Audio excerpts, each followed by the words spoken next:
ভাইজান, ও ভাইজান, একটু খারান না।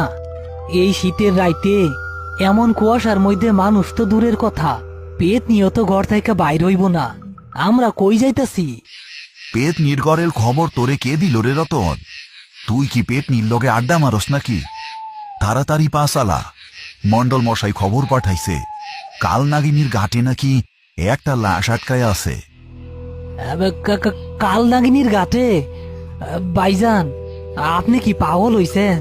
ওই ঘাটে তো রাইতে মাঝিরাও নাও বিরায় না। গত বছর ওই ঘাটে হারান কাকা মাছ ধরতে গিয়া আর ফিরে আসে নাই। আমি যাবো না ভাইজান। না গেলে হেরিকেনটা রাইখা তুই এক লাইবারি যা। তয় মনে রাখিস, এই রাস্তায় কিন্তু বাঁশঝাড়ের ওই কানা ভুট্টা করে এক লাপাইলে কিন্তু ঘাড় মটকায়া দিব। ইয়া মাবুত, নানা ভাইজান, আমি আপনার লগেই যাবো।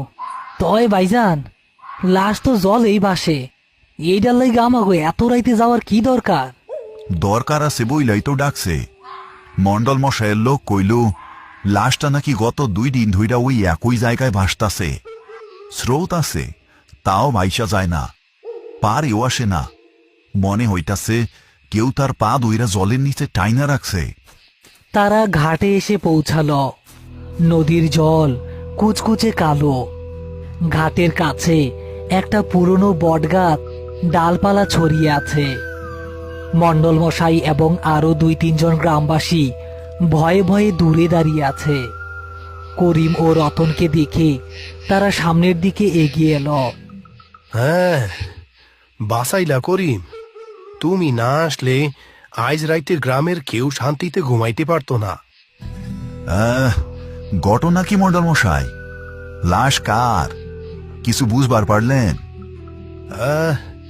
না গো, মুখ তো দেখা যায় না, উপর হইয়া ভাসতাছে।